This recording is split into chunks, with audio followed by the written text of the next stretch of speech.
कल हम लोगों ने इस वैदिक संस्कृत कक्षा के प्रथम दिवस कुछ सामान्य प्रकरण पर चर्चा की। वैदिक भाषा और लौकिक संस्कृत भाषा के बीच कुछ अंतर को समझने का प्रयास किया। उसी विषय को थोड़ा सा चर्चा में लेते हुए आज हम लोग वर्णोच्चारण शिक्षा पर चर्चा करेंगे। कल हम लोगों ने यह समझा कि वैदिक भाषा विश्व की प्राचीनतम भाषा है और द्वापर युग के अंत तक वसुदेव कृष्णद्वैपायन व्यास सम्राट युधिष्ठिर के शासन काल तक वैदिक भाषा ही साहित्य की भाषा रही और उसके पश्चात विभिन्न देश देशांतरों में उस भाषा में कुछ परिवर्तन होकर अनेक स्थानीय भाषाओं का विकास हुआ, जिसमें हमारे क्षेत्र में इस देश में लौकिक संस्कृत भाषा का विकास हुआ, जिसे शास्त्रीय संस्कृत भी कहा गया। पूर्व में ईरान के क्षेत्र में ये नवेस्ता की भाषा, ईरानी भाषा या फारसी भाषा का विकास हुआ। वह भी वेद की भाषा के बहुत निकट है। बहुधा तो पढ़ने में अंतर करना कठिन हो जाता है कि हम अवेस्ता पढ़ रहे हैं या वेद पढ़ रहे हैं। दोनों की भाषा, छंद, सब कुछ इतना समान है कि सामान्यतः यदि अवेस्ता से भी पढ़ दिया जाए तो वेद के लोगों को यही लगेगा कि कहीं वेद का ही मंत्र होगा। तो ग्रीक और लैटिन भाषाएं यूरोप में हैं, बहुत दूर हैं, तो दूरी के कारण उनमें कुछ अधिक अंतर है, फिर भी बहुत समानता है। और इसी समानता को देखते हुए तुलनात्मक भाषा विज्ञान का विकास पिछली शताब्दी में, एक 1.5 शताब्दी पूर्व हुआ, जब प्रतीत हुआ कि भारत से यूरोप तक की सभी भाषाएं मूलतः एक ही हैं। तो तुलनात्मक भाषा विज्ञान एक नए विषय का उद्भव हुआ, जिसमें यह अध्ययन किया गया कि ये मूलतः एक भाषाएं हैं, इनके बीच कितनी समानताएं हैं। सभी धातुज शब्द हैं, सबकी धातु में क्रियाएं लगभग वही हैं, उसी प्रकार से शब्द बन रहे हैं, शब्द रचना का तरीका वही है, तो बहुत कुछ समान था। धातुओं का महत्व जो हमारी संस्कृत भाषा में है, ग्रीक लैटिन में भी वही है, धातुओं से ही शब्द बनाए जाते हैं। तो ये सब हम लोगों ने देखा। और भारत में जैसे लौकिक संस्कृत के पश्चात पाली, प्राकृत आदि भाषाओं का उद्भव विकास हुआ, वैसे ही विभिन्न देशों में अन्य भाषाओं का इसी प्रकार से कुछ परिवर्तन होकर के नई भाषाओं का जन्म विकास होता है। ये एक सामान्य सी प्रक्रिया है। और कल हम लोगों ने शब्द रूप रचना के कुछ बातों को समझने का प्रयास किया था। जैसे शब्दों का बहुवचन बनाने में देवाह, देवासा, वेद में दोनों रूप हैं, लौकिक संस्कृत में केवल देवाह है, देवासा स्वीकार नहीं करते। तृतीया में भी वहां सर्वत्र लगता है, यहाँ अकारांत शब्दों में भी स्वीकार नहीं करते, यहाँ देवे कहते हैं, देवे भी नहीं मानते। कह सकते हैं लौकिक संस्कृत में देवे भी रूप प्रचलन में नहीं है, जबकि वेद में, वैदिक भाषा में है। इसी प्रकार से एक और महत्वपूर्ण जानकारी देकर हम बड़ शिक्षा पर आएंगे। ये तो शब्द रचना की बात हो गई, शब्द के कारक विभक्तियों की बात हो गई। इसी प्रकार से जब क्रियापद बनते हैं, आख्यातिक रूप बनते हैं, उनमें भी ऐसे ही बहुत से अंतर हैं। सबसे महत्वपूर्ण अंतर जो है वो एक, मुझे लगा कि कल छूट गया था, आपको जानना चाहिए। लौकिक संस्कृत में क्रियाओं को आत्मनेपदी, परस्मयपदी, उभयपदी में विभाजित कर दिया गया है। ऐसा मान लें कि जैसे जो भी क्रियाएं हैं, धातुएं हैं, कह लें, उन धातुओं को ये माना गया कि ये धातुएं परस्मयपदी हैं, इनके रूप परस्मयपदी के अनुसार चलेंगे। ये आत्मनेपदी हैं, इनके रूप आत्मनेपदी के अनुसार चलेंगे। कुछ धातुएं उभयपदी हैं, जिनके रूप दोनों दोनों के अनुसार चल सकते हैं। आत्मनेपदी और परस्मैपदी को ऐसे समझ लें, ये सामान्यतः पठ धातु है, हम कहते हैं पठती, यह परस्मैपदी हो गया, और पठते ये आत्मनेपदी हो गया। अब उन्होंने धातुओं को तय कर दिया है कि इसका परस्मैपदी के अनुसार होगा अर्थात ति प्रत्यय लगेगा, ये आत्मनेपदी के अनुसार होगा अर्थात ते प्रत्यय लगेगा। वेद अथवा वैदिक भाषा में इस भेदभाव को नहीं माना जाता। वहां सभी धातु में, जी हां, वैदिक भाषा में सभी धातु में उभयपदी हैं, अर्थात किसी भी धातु को आप परस्मैपदी के अनुसार लिखें बोलें या आत्मनेपदी के अनुसार, वो शुद्ध है।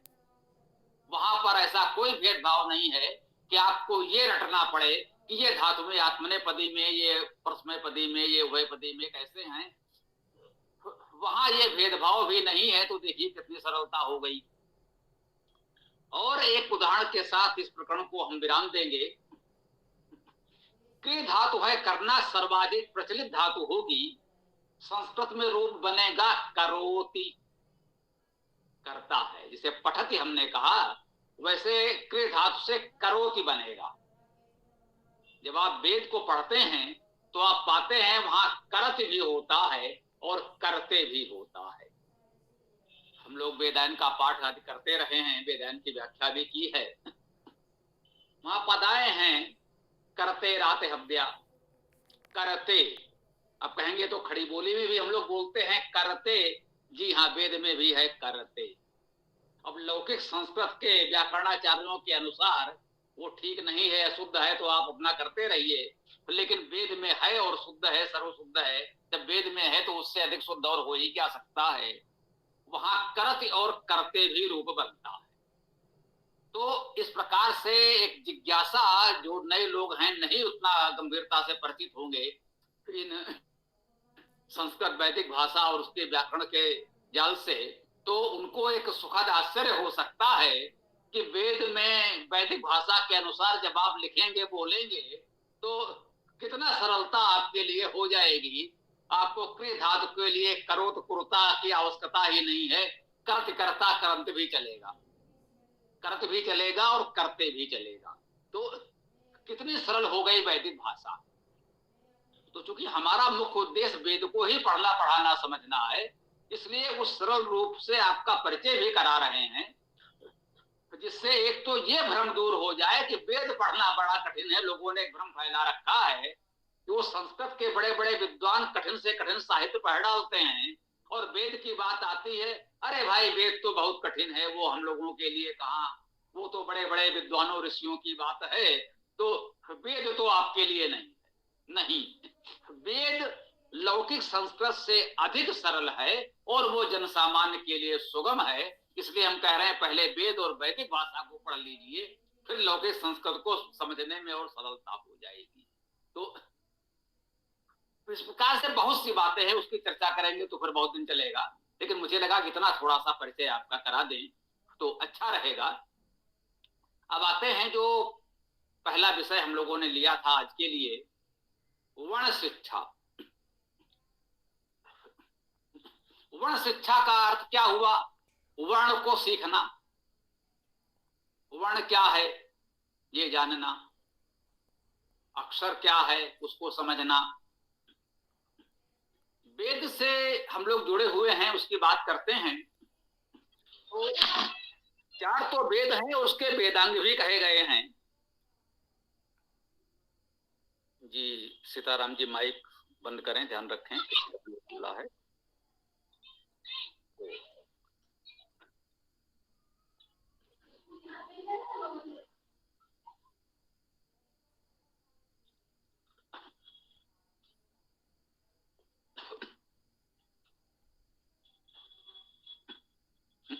तो वेद की 4 संहिताएं हैं, जो मूल वेद हैं, मंत्रों का संग्रह है, वो तो हम लोग जानते ही हैं, वो इस कक्षा का विषय नहीं है। 6 वेदांग कहे जाते हैं। कुछ आचार्यों ने 6 विषयों को वेदांग के रूप में कहा। जो वेदांग है वो वास्तव में वैदिक भाषा व्याकरण ही है। वेद को पढ़ने समझने के लिए जो आवश्यक था वो यही था कि वैदिक भाषा को आप सीख समझ लें, वही वेदांग। हमारे विचार से, किसी का अपना विचार अलग हो सकता है, तो हम जो समझ पाए हैं वो बता रहे हैं आपको। तो ना, उसमें वेदांगों में सबसे पहले तो शिक्षा है, वही जिसे वर्ण शिक्षा या वर्णोच्चारण शिक्षा भी कहते हैं। वहां केवल एक शब्द कह दिया गया, शिक्षा, पर्याप्त है। तो शिक्षा जब प्रारंभ होगी बच्चे की, तो सबसे पहले वर्ण अक्षर ही तो सिखाए जाएंगे। तो सबसे पहले वेदांग में आपको यही सीखना होता है। उसके पश्चात आप व्याकरण पढ़ते हैं। जब अक्षर वर्णों की जानकारी हो जाए, उसको बोलना लिखना सीख जाएं, तब आप शब्द रचना व्याकरण सीखेंगे। उसके बाद उनका अर्थ समझना सीखेंगे, निरुक्त आएगा। और वेद एक काव्य है, तो काव्य को समझने के लिए आपको छंद भी सीखना पड़ेगा। तो वर्णोच्चारण शिक्षा, व्याकरण, निरुक्त और छंद, ये चार मुख्य अंग हैं वेदांग के, जो विशुद्ध रूप से वैदिक भाषा को समझने के लिए है, वेद को समझने के लिए ही है। और कुछ लोगों ने दो महत्वपूर्ण विषयों को, कल्प और ज्योतिष को वेदांग में सम्मिलित माना है। वो उसका विवेचन यहाँ विषय नहीं है। जैसे अन्य उपवेद हैं, वैसे ही उसे भी मान सकते हैं। उसको कुछ अधिक महत्वपूर्ण मानकर वेदांगों में सम्मिलित कर दिया गया, कोई बात नहीं। तो हमारा यहाँ विषय वेदांग और मुख्य रूप से व्याकरण है। और व्याकरण में ये मान के चले, हम जिस व्याकरण की बात करने जा रहे हैं, पहले तो वर्ण शिक्षा आपने रखा ही पहला दिन। तो वर्ण शिक्षा, व्याकरण, निरुक्त और छंद, ये चार मुख्य विषय वेदांग के रूप में हैं। और हम लोग प्रयास करेंगे इस कक्षा में संभव हो तो कम से कम इस चार की चर्चा तो कर ही ले। अब आइए, वर्णोच्चारण शिक्षा क्या है। वर्णोच्चारण शिक्षा का तो मूल भाव है तो वर्णों का शुद्ध उच्चारण करना। ये कैसे किया जाए? आपको जो भी वर्ण बोलना है वो आप शुद्ध बोल सकें, हम बोल सकें। जी हाँ, अभ्यास के कारण या किसी वर्ण के उपयुक्त उच्चारण का अभ्यास न होने के कारण आप और हम सभी अशुद्ध उच्चारण करते हैं। जी हाँ, हम भी करते हैं, हम स्वीकार करते हैं। होता क्या है, हम भी एक सामान्य व्यक्ति हैं, आपकी तरह समाज में रहते हैं। तो दिन भर जो बोलचाल की भाषा का अभ्यास है, तो बहुत से वर्णों का शुद्ध उच्चारण हम भी करते हैं। प्रयास करते हैं तो शुद्ध भी कर सकते हैं, और सहज भाव से जो सब लोग बोलते हैं वो हम भी बोल जाते हैं। तो ये स्वाभाविक है। ये शुद्ध उच्चारण कैसे हो, यही वर्णोच्चारण शिक्षा है। आज हमें इसको समझ लेना है। आज विषय पूरा हो गया तो ठीक है, नहीं कल रखेंगे, उसी कोई बात नहीं है। तो वर्णोच्चारण शिक्षा में सबसे महत्वपूर्ण है वर्णों के उच्चारण का स्थान। कौन सा वर्ण किस स्थान से उच्चारित होगा, वर्णमाला में उसको उसी क्रम से स्थान दिया गया है अथवा दिया जाना चाहिए। यही हमारी वैदिक भाषा की विशेषता है। अन्य भाषाओं लिपियों में क्या है, किसी भी क्रम से कोई भी अक्षर कहीं भी पढ़ लिया जाता है। हमारे यहाँ ऐसा नहीं है। हमारे यहाँ जब हम बताएंगे कि इस अक्षर के बाद, इस वर्ण के बाद आपको ये वर्ण लिखना, पढ़ना, बोलना है, तो उसका कारण क्या है ये भी पूछा जा सकता है और बताना पड़ेगा।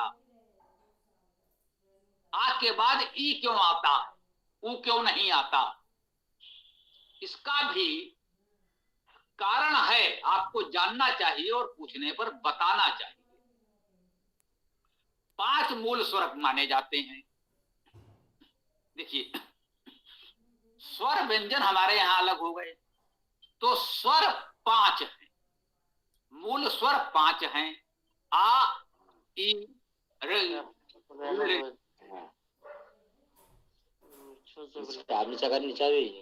कत चले देखी कत रहना पड़ेगा। ये माइक कैसे खुल जाते हैं?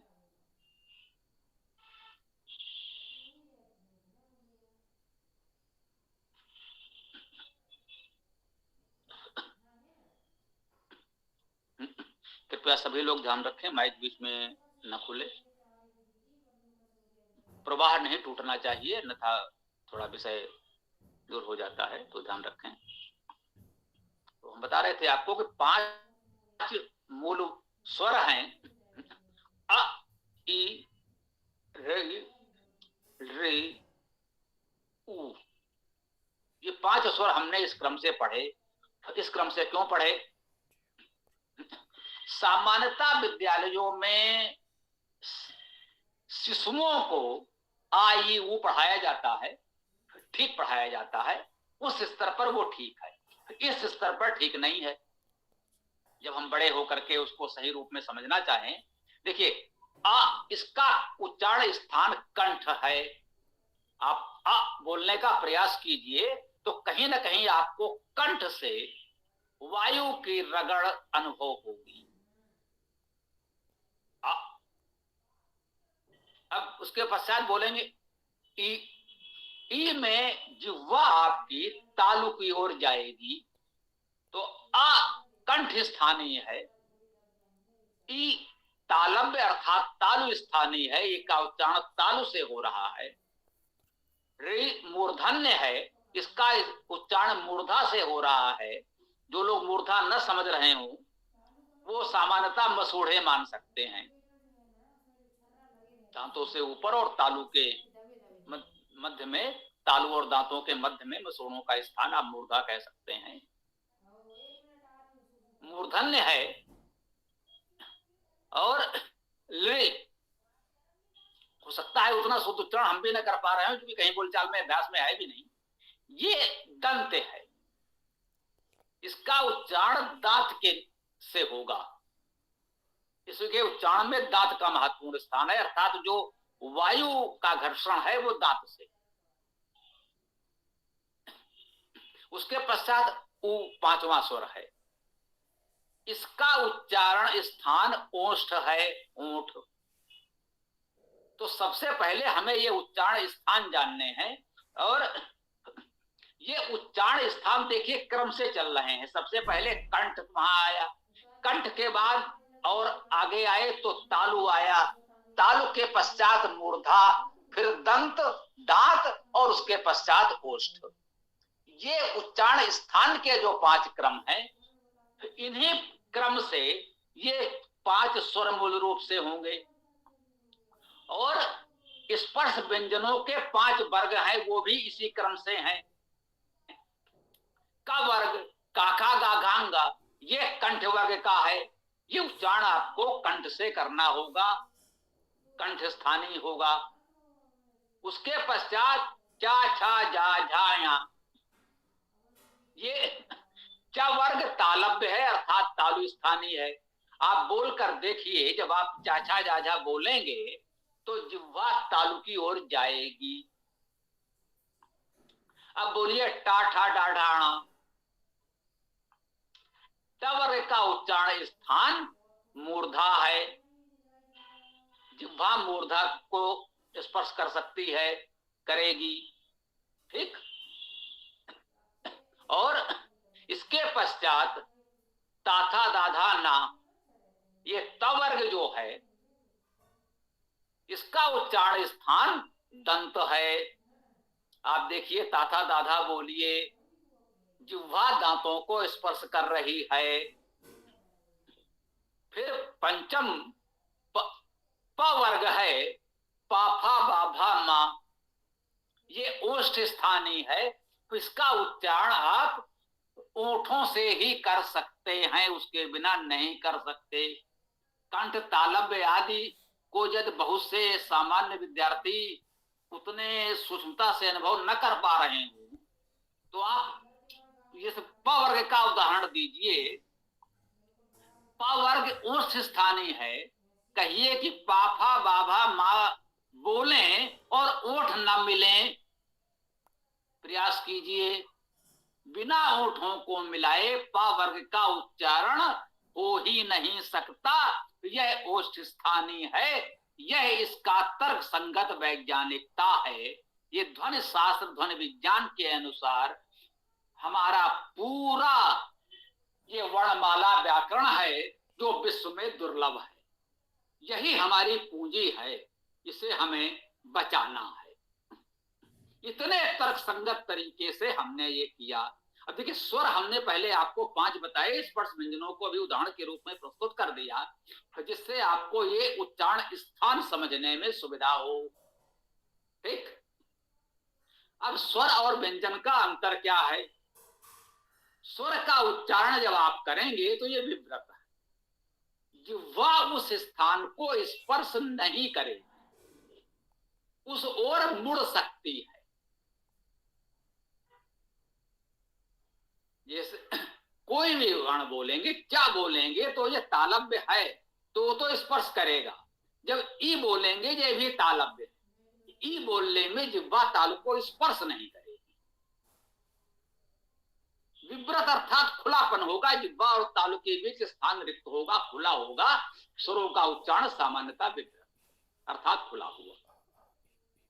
तो और जब ये स्पर्श व्यंजन आप बोलेंगे, उसको स्पर्श या स्पष्ट व्यंजन कहते इसीलिए हैं कि वहां जिह्वा स्पर्श करती।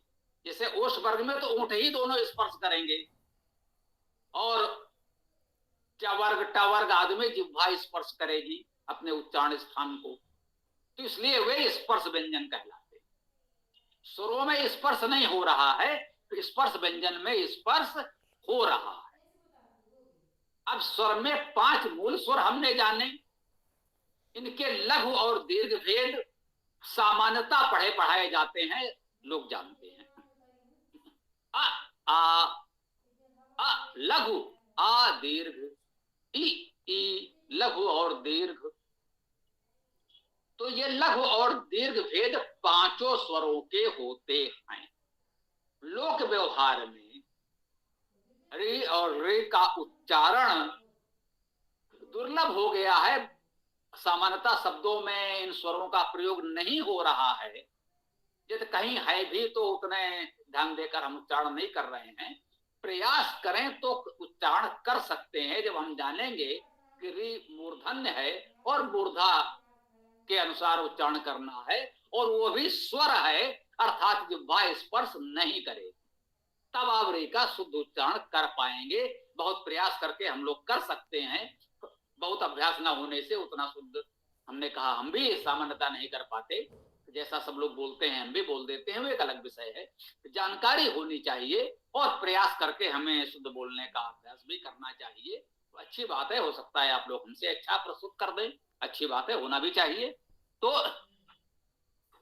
इस प्रकार से लघु और दीर्घ हो गए जो लोक में है, लौकिक संस्कृत में है, वर्तमान लोक भाषाओं में है, सर्वत्र है।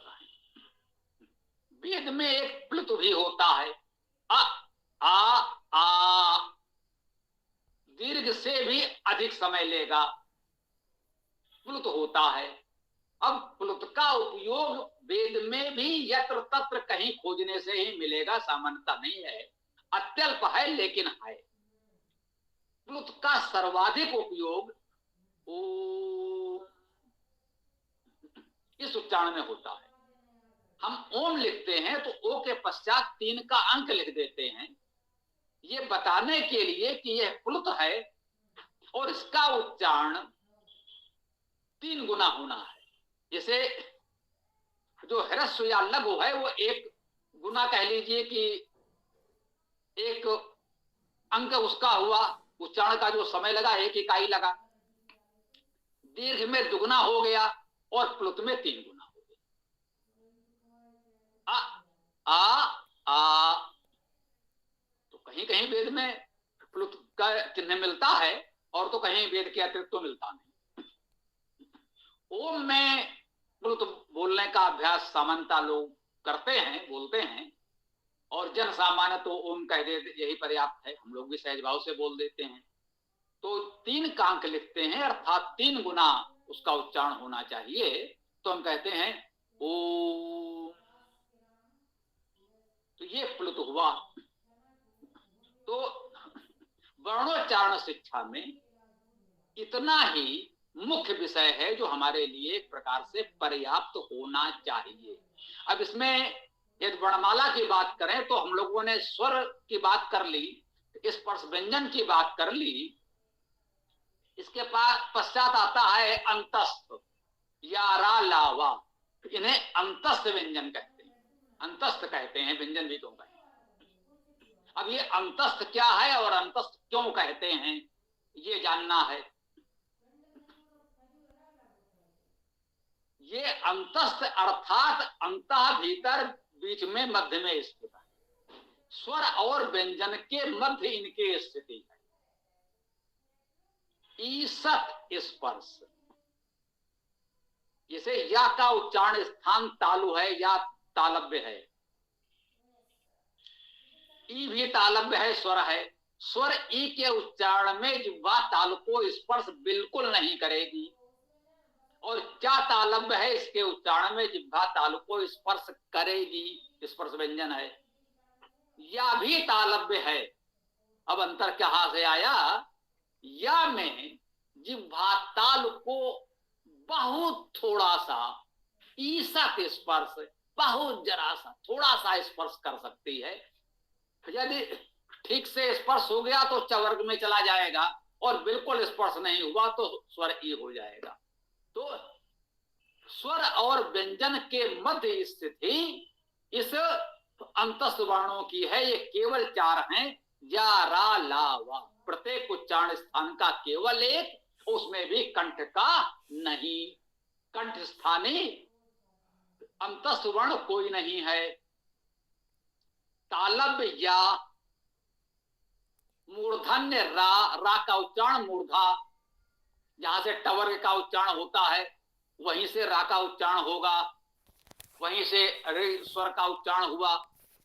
या रा ला, ये दंत स्थानी है। ला का उच्चारण दांतों से होगा, अर्थात जिह्वा दांतों को हल्का थोड़ा सा स्पर्श कर सकती है। वाह, ये ओष्ठ स्थानी हुआ। तो वाह बोलेंगे तो ओंठ थोड़ा मिलते हैं। जितना आप पाफा बाभा मां बोलते हैं तो ओठ जिस तरह मिल रहे हैं, आप वाह बोलेंगे तो उतना नहीं मिलेगा। यही शुद्ध उच्चारण करने का यही तरीका है। जब आप इसको समझेंगे तब शुद्ध उच्चारण कर सकेंगे। वाह और वाह बहुत हम लोगों से भ्रम होता है, लिखने में भी बोलने में भी।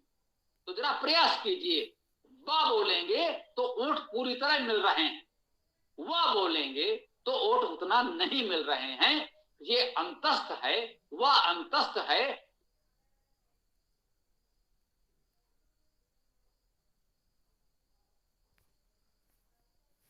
वाह में पूरा स्पर्श हो रहा है। कृपया इस पर ध्यान दें, उच्चारण करके स्वयं प्रयास करें, देखें तो समझ में आ जाएगा। इसके पश्चात ऊष्म वर्ण है। सा, शा पहले है, तालव्य शा, ये ध्यान देना है। वर्णमाला में क्योंकि क्रम वही चलेगा। उस वर्ण में भी कंठ स्थानीय वर्ण कोई नहीं है, अंतस्थ में भी कंठ स्थानीय वर्ण कोई नहीं था।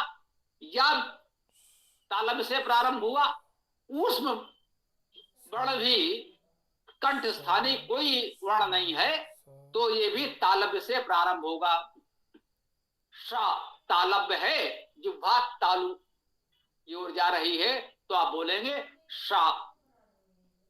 और उसके पश्चात मूर्धन्य उच्चारण है शा। शा जो है ये मूर्धा को स्पर्श करेगी जिह्वा, तो आप शा बोल पाएंगे। और सा ये दंत स्थानीय है। जब आप जिह्वा दांतों को स्पर्श करेगी तब आप सा बोलेंगे। तो हमें ये अंतर समझना है। तालव्य, मूर्धन्य और दंत, ये उस वर्णों के 3 उच्चारण हैं। अब अंतिम वर्ण है हा। ये कंठ स्थानीय है। वर्णमाला प्रथम स्वर आ कंठ से प्रारंभ हुई थी। स्पर्श व्यंजन का वर्ग सबसे पहले कंठ से आरंभ हुआ था। क्या वर्णमाला के रचनाकार को कहें। अंतिम एकमात्र वर्ण हा पुनः कंठ स्थानीय है।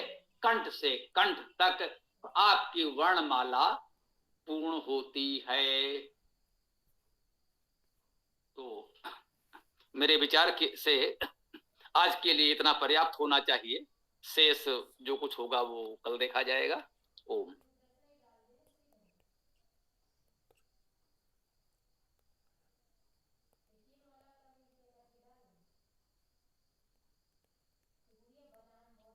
हाँ भाई पुलकित जी, देखें आगे क्या। जी, किसी का प्रश्न है तो पूछ लीजिए, हैंड रेज आ रहा है। अंतस्थ को एक बार पुनः समझा दीजिए। अंतस्थ या रा लावा 4 वर्ण हैं हमने बताए। स्वर और व्यंजन के मध्य इनकी स्थिति है, अर्थात जिह्वा हल्का सा, बहुत ईसत थोड़ा सा स्पर्श करेगी, पूरी तरह स्पर्श नहीं करेगी, इसलिए अंतस्थ कहा गया है। स्वर में विव्रत है, स्पर्श बिल्कुल नहीं होता, दूर रहते हैं, और व्यंजन में स्पर्श होता है, स्पर्श व्यंजन कहलाते हैं। अंतस्थ दोनों के मध्य में है, बहुत थोड़ा सा स्पर्श हो सकता है, पूरी तरह स्पर्श नहीं होगा, इसलिए उसे अंतस्थ कहा है। स्वर और व्यंजन के मध्य है, स्पर्श और विव्रत के मध्य है, ऐसा समझ सकते हैं। ओम। जी धन्यवाद।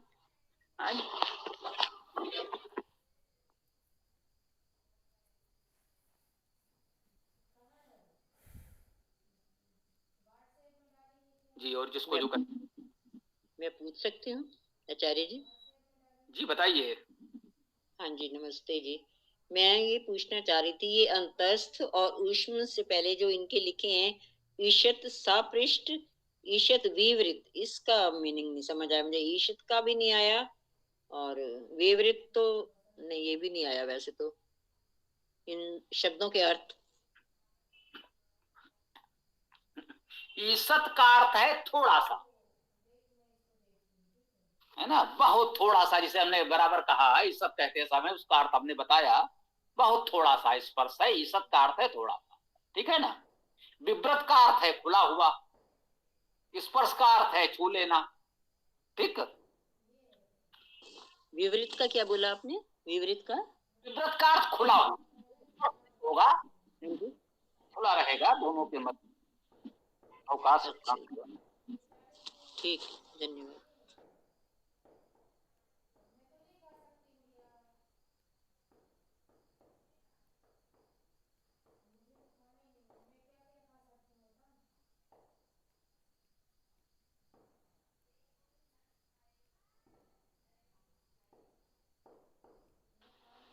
जी, अन्य प्रश्न हो तो पूछ लीजिए, फिर वेद कक्षा का प्रारंभ करते हैं। संस्कृत का अर्थ बता दीजिए आचार्य जी। संस्कृत में सम उपसर्ग है, सम्यक भली भांति, कृत अर्थात किया हुआ, क्रिया धातु का अर्थ करना, कृत का अर्थ किया हुआ, जिसको सम्यक रूपेण भली भांति किया गया है। तो जो विधिवत उचित तरीके से किया गया, हमने कहा इतना जो वैज्ञानिक प्रयोग हैं कि बिल्कुल उच्चारण स्थान के क्रम से सब रखना, वो तो किसी भाषा में नहीं है, क्योंकि ये बिल्कुल व्यवस्थित तरीके से सम्यक रूपेण वर्णमाला आदि तैयार की गई है, इसलिए इसको संस्कृत कहते हैं, ठीक। ओम। धन्यवाद आचार्य जी।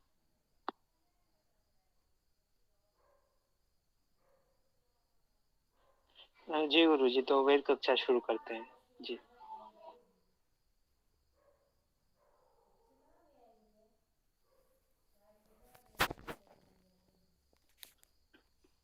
तो वेद कक्षा में अध्याय 34 मंत्र 41 होगा आज। जी गुरु जी। तो आइए,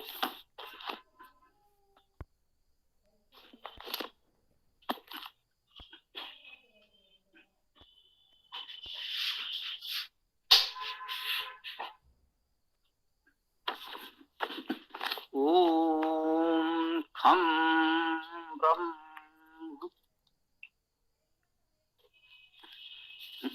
ओम यजुर्वेद अध्याय 34 मंत्र 41।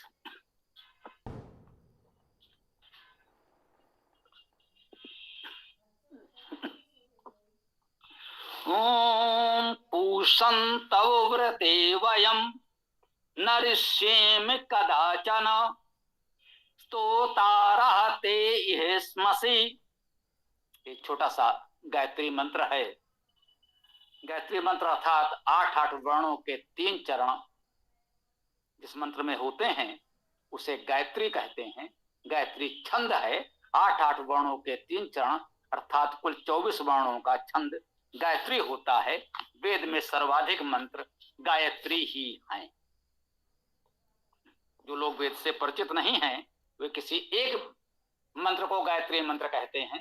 वेद से परिचित लोग जानते हैं कि वेद में सर्वाधिक मंत्र गायत्री हैं। हजारों गायत्री मंत्र हैं। उनमें से कोई भी एक यदि किसी ने चुना है तो अच्छी बात है। वेद का मंत्र होना चाहिए। वेद के सभी मंत्र महत्वपूर्ण है। तो आइए देखते हैं। इस मंत्र में कह रहे हैं पूषण। पूषण अर्थात पोषण करने वाले।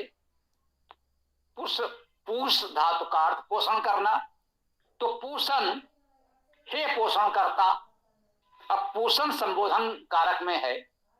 प्रथमा एक वचन तो है ही, ये संबोधन में है। पूषण हे पोषण करने वाले, हे पोषण करता तब तुम्हारे। ये तब तो सर्वनाम है। सर्वनाम में तो अर्थ निश्चित होता है। व्रते व्रत में। व्रत में व्री धातु है व्रण करना, उससे शब्द बना व्रत। जैसे भी बात हुई क्रिय धातु से कृत किया हुआ।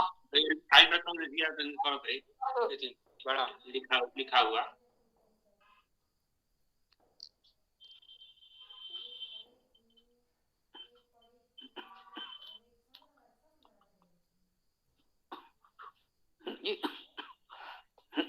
व्रते व्री धातु का अर्थ हुआ व्रत, व्री वर्ण करना। व्रत का अर्थ हुआ वर्ण किया हुआ।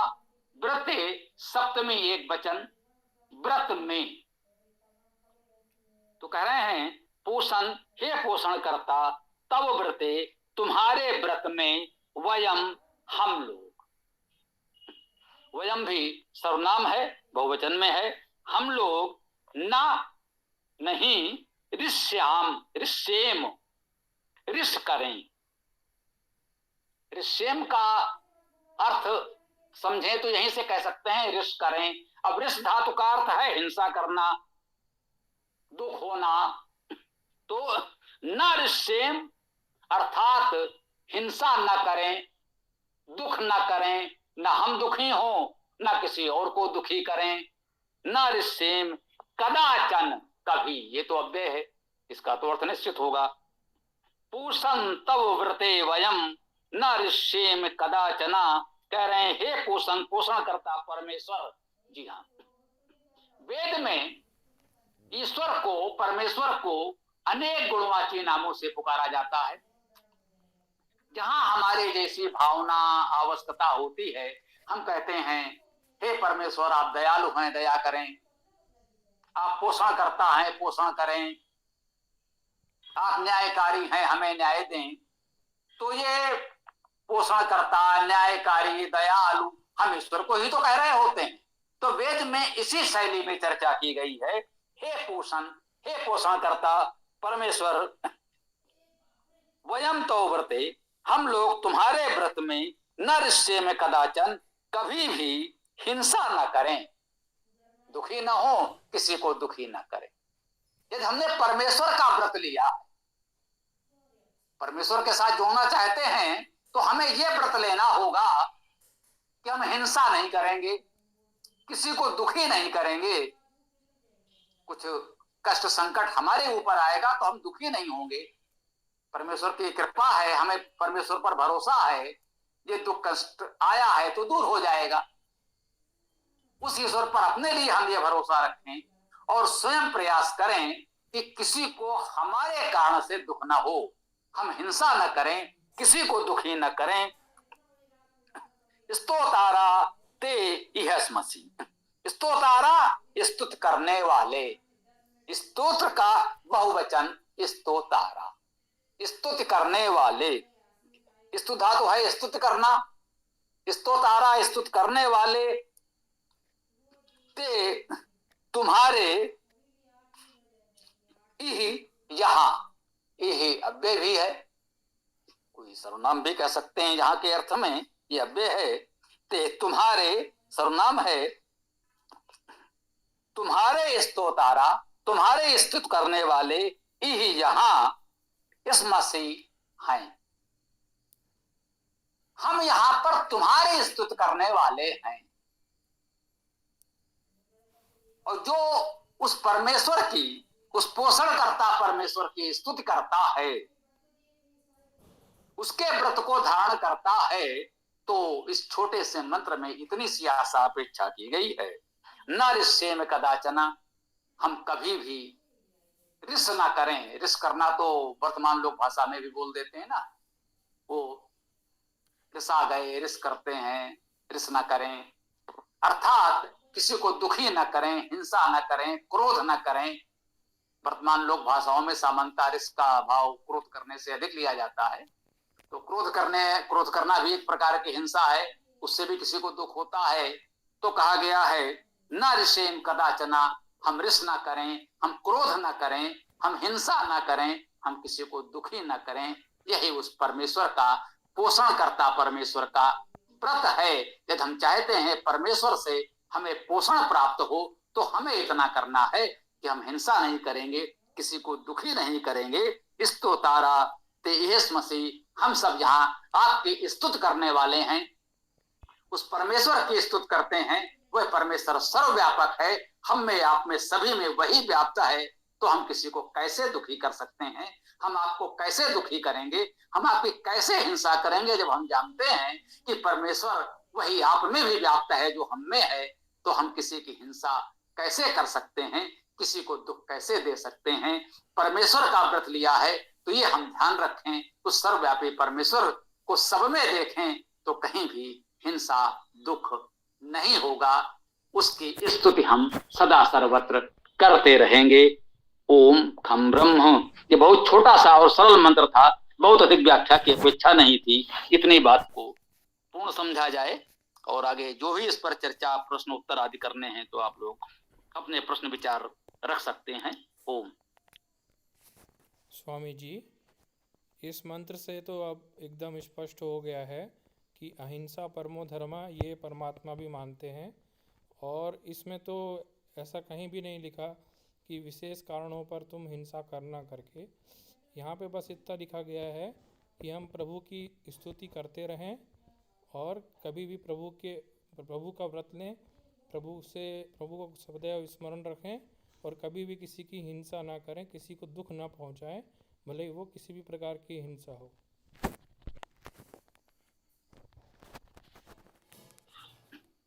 ये ठीक बात है, वेद ने अहिंसा की बात कही है, परंतु विशेष परिस्थितियों में अनेक मंत्रों में यह आया है कि हिंसकों की हिंसा कर सकते हैं। वो ठीक है, विशेष परिस्थितियों के लिए होता है।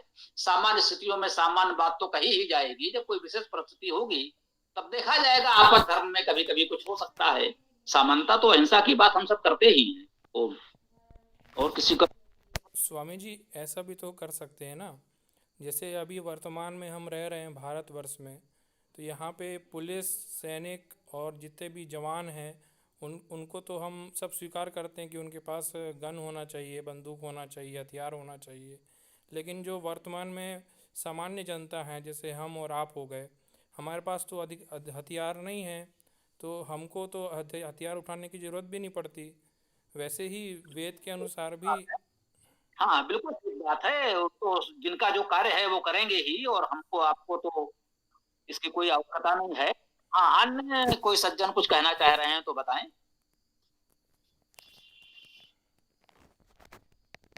अगर कोई हमें मार रहा है या हमारे को मतलब किसी तरह से दुख दे रहा है, तो हमें अपने बचाव में फिर उसे मारना चाहिए या नहीं, कि मार खाते रहें?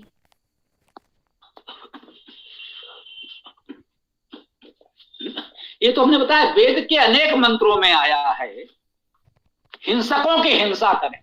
तो धूर्वो अवश्य धूर्व धूर्वंतम, बोले आपको हिंसा ही करनी है तो अवश्य करो हिंसा, लेकिन किसकी करो? जो हिंसक है उसकी हिंसा करो। अब एक आतंकवादी बहुतों को मार रहा है और यदि आप अहिंसा व्रत लिए बैठे हैं कि नहीं भाई हम तो अहिंसक हैं, तो वो जितने की हिंसा करेगा उस हिंसा के पाप में आप भी भागीदार हो जाएंगे। तो हिंसक को रोकना ही है तो अहिंसा है। जो अहिंसा का अर्थ क्या है? जहां हिंसा न हो, न हिंसा करें न हिंसा करने दें। कोई दूसरा हिंसा कर रहा है तो हिंसा से रोकना भी हमारा कर्तव्य है। हम उसको समझा बुझाकर हिंसा से रोकें, किसी प्रकार से उपाय करें, जब कोई अन्य उपाय शेष नहीं रहेगा तो ठीक है, फिर उसके हिंसा करके भी रोकेंगे। यदि एक को मारने से बहुतों के प्राण बच सकते हैं तो एक को मारना तो अहिंसा हुआ, हिंसा नहीं हुआ। वही तो कहा गया, विशेष परिस्थितियों में वेद ने कहा है कि हिंसकों की हिंसा करें। इस मंत्र में निश्चित रूप से कहा गया हम सब स्तुत करने वाले हैं और हम किसी की हिंसा क्यों करें? हिंसा का आशय होता है अनावश्यक रूप से किसी अहिंसक को, किसी निर्दोष को हम क्यों पीड़ा पहुंचाएं, उसको क्यों मारें, उसकी क्यों हिंसा करें? अब कोई आतताई है तो फिर तो उसे मारना पड़ेगा। हमारे जितने आदर्श पुरुष हैं सबने युद्ध किए और युद्ध में आतताइयों को मारा, इसीलिए हम उनका सम्मान करते हैं, पूजा करते हैं। तो वो तो विशेष परिस्थिति होती है। देखिए राम ने राज्य का परित्याग कर दिया, भाई ठीक है, मेरा शासन करो, मैं राजा बनूं या मेरा भाई बने, कोई बात नहीं। वहां तो हिंसा नहीं की कि नहीं नहीं मैं ही बनूंगा, मैं बड़ा हूं, भारत कैसे बनेगा, मैं तो इसे मार के भी शासन करूंगा। नहीं भाई, यहाँ अहिंसा व्रत तो ठीक था, परंतु जहां आवश्यक हुआ कि कोई हिंसा ही करने पर है तो फिर वो समझाने बुझाने से नहीं मान रहा है। तो राम ने भी वही किया, कृष्ण ने भी वही किया, अन्य लोगों ने भी किया, तो वो करना पड़ता है। तो वो स्पष्ट है, बहुत बार चर्चा हो चुकी है और वेद इस बात को कहता है सामान्यतः हमें अहिंसक होना चाहिए। जो अहिंसक हैं उनकी हिंसा नहीं करनी चाहिए और जो हिंसक आतंकवादी हैं उनकी तो हिंसा की जा सकती है, वो एक अलग विषय, करना पड़ेगा। आचार्य जी, मैं नेहा चौहान बात कर रही हूँ। आचार्य जी, ये पूछना था, अगर कोई बच्चा इंग्लिश मीडियम से है, उसकी पढ़ाई, उसकी जो शिक्षा हुई है भारतवर्ष में वो इंग्लिश मीडियम से हुई है, तो वो शुरुआती के लिए कौन सी, जैसे ये कक्षा चली है तो आज मैंने ये वाली कोर्स ज्वाइन करी है, तो वो कैसे कहाँ से शुरू करे? मतलब मैंने 8th स्टैंडर्ड तक कुछ पढ़ा था, उसके बाद नहीं टच रहा मेरा संस्कृत से बिल्कुल भी। ये वेद कक्षा प्रारंभ करने वाले सभी हमारे युवा साथी ऐसे ही थे जिनका वेद या संस्कृत से कोई लेना देना नहीं था और वो वेद कक्षा का संचालन कर रहे हैं, वेद पढ़ा रहे हैं, वीडियो बना रहे हैं, देखिए आप उनको। तो हम सब ऐसे ही लोग हैं, आप निश्चिंत रहें, यहाँ कोई गुरुकुलों में पढ़ने नहीं गया और सब ऐसे ही हम लोग सरल तरीके से पढ़ा रहे हैं। आप भी सीख जाएंगे, आप जैसे और भी मित्र हैं उनको जोड़िए, सब सीख जाएंगे, आप निश्चिंत रहें। ओम जी जी।